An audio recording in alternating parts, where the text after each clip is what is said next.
Okay, let's dive right in. We're looking at Judges chapter 21 today. Yeah, and it's quite a passage. It really shows a community, well, grappling with the aftermath of conflict, right? Right. And dealing with these incredibly strict promises they'd made. It's intense. The whole chapter sets up this major dilemma for the tribes of Israel about basically the survival of the tribe of Benjamin, and it's all tangled up with this oath they swore. Exactly. The source, it jumps right in.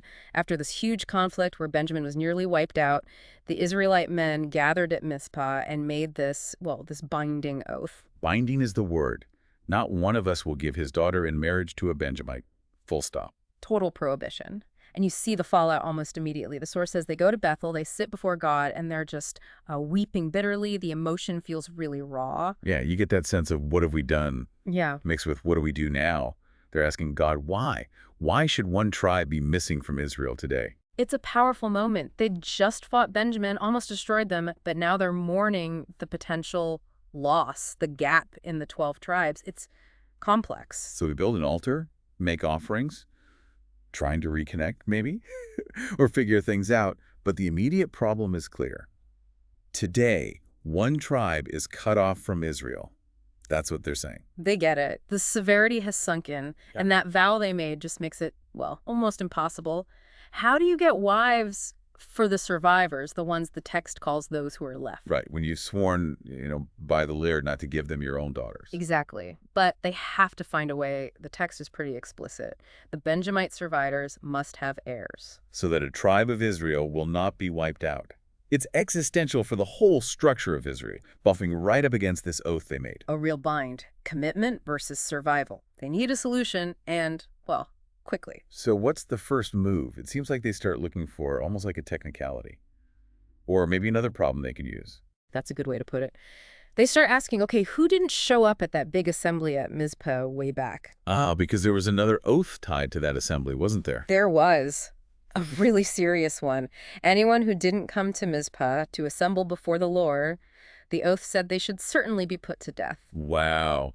Okay, so they're using the consequences of that oath to maybe solve the problem from the marriage oath. It's complicated. Very. And they find a group. The text says no one from Jabesh Gilead had come to the camp for the assembly. So Jabesh Gilead becomes the focus because they broke that other oath. What happens then? Well, the assembly decides to act on the put-to-death oath, and it's drastic. They send 12,000 soldiers. 12,000 to Yeah. Jabesh Gilead. Yep. And the orders are harsh. Put to the sword those living there, including the women and children. Goodness, that's severe. It gets even more specific. The text quotes the command. This is what you are to do. Kill every male and every woman who is not a virgin. So spare only the young women who haven't been married or slept with a man. That's incredibly specific and, frankly, chilling. It shows how seriously they took that assembly oath. Absolutely. And the outcome.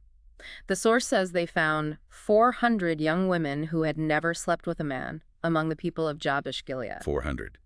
And they brought them back to the camp at Shiloh. That's right. These women were spared because of that specific instruction. So this is the first part of the solution for the Benjamites then. Wives sourced from the punishment of Jabesh Gilead. Exactly. The assembly makes peace with the surviving Benjamites they'd been hiding out. They come back, and these 400 women are given to them. Okay. Step 1. Find wives via enforcing a different, very harsh oath. Seems like a solution, maybe? You'd think so, but the text points out a problem. Let me guess. But there were not enough for all of them. Right. 400 wasn't enough to provide wives for all the surviving Benjamite men. So this first really brutal plan, it helped, but it didn't fully solve the core issue. Nope. The gap was still there, partly. And the grief continued. The text says the people still grieved because the Lord had made a gap in the tribes of Israel. So the elders are back at it.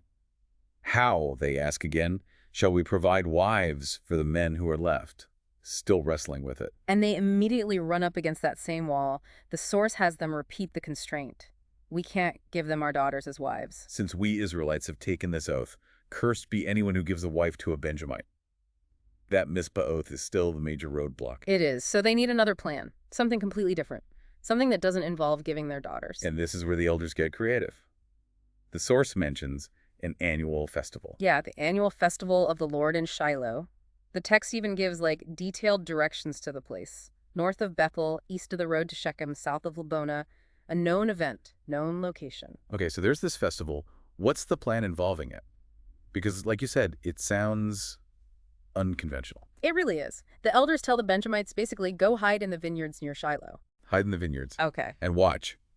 When the young women of Shiloh come out to do their dances, which was apparently part of the festival, then you rush out from the vineyards and each of you grab one. Seize a wife from the girls of Shiloh and take her back to your land. Wow. Okay. Yeah. Just grab them during the dances. That's the plan. Planned abduction, essentially. That's what the source describes. But they also figured out how they'd handle the inevitable complaints from the girls' families. They had a script ready. Pretty much. Yeah. They planned to tell the fathers or brothers, do us a kindness by helping them.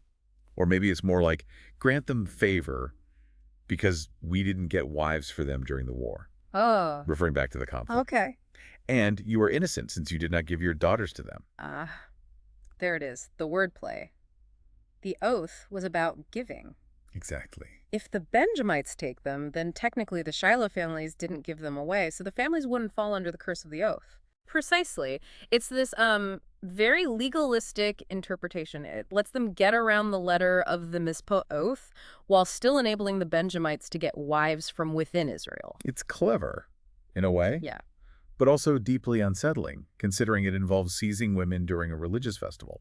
It shows the lengths they'd go to, the mental gymnastics maybe, to stick to the vow while fixing the problem. It really highlights the tension between that rigid commitment and the practical need, and according to the source, the Benjamites did it. They went through with it. Yep. So that is what the Benjamites did. While the girls were dancing, each man caught one and carried her off to be his wife. And this time, was it enough? Did this second strategy work? It seems so. The text says the Benjamites then returned to their inheritance with these wives. They rebuilt their towns, settled down. It implies that between the 400 from Jabesh Gilead and these women from Shiloh, the tribe now had enough women to, continue. To survive. So the gap was closed, Benjamin wouldn't be wiped out. The immediate crisis was averted through these two quite extreme measures. Yes. And then the narrative kind of wraps up that scene. It says, at that time, the Israelites left that place and went home to their tribes and clans, each to his own inheritance. Mission accomplished, in a sense. But then comes the final line, not just of the chapter, but of the entire book of Judges, and it just hangs there. It really does. A very stark statement. So, in those days, Israel had no king. Everyone did as he saw fit. Looking back at this whole story in chapter 21, the oath, the grief, the violence against Jabesh Gilead, the coordinated abduction at Shiloh, what really jumps out? For me, it's that constant tension, the weight of that oath versus the sheer desperation for survival, and the nature of the solutions. They weren't simple. One involved interpreting an oath about assembly attendance in the most severe way possible. Right, leading to the deaths of nearly everyone in a town except for 400 women. And the other involved this carefully constructed plan to sidestep the other oath, the marriage one, through, force and legal justification. It paints a picture, doesn't it, of a society under extreme pressure, maybe constrained by its own rules, leading to these morally complex, even brutal actions, as described in the source. It's a glimpse into their world, their ethics, their problem-solving. You see the grief, the desperation, but also the calculation involved in finding ways out, even if those ways seem pretty shocking to us reading it now. They prioritized keeping the 12 tribes intact and honoring their word, as they understood it, even if it meant violence or this kind of forced marriage scenario. So, wrapping up our deep dive into Judges 21, we saw a community facing extinction for one of its tribes, hemmed in by an oath they couldn't break. Not one of us will give his daughter. They found partial relief through the harsh punishment of Jabesh Gilead, tied to a different oath. And then they completed the solution with this elaborate plan at Shiloh, enabling the Benjamites to take wives during a festival, thereby navigating around the original oath's specific wording. All leading to Benjamin's survival, the rebuilding of their towns, and the Israelites going home. And then that final echoing line from the source. In those days, Israel had no king. Everyone did as he saw fit. Which really leaves you, the listener, with something to think about, doesn't it? What does that final sentence suggest about everything we've just heard described in this chapter?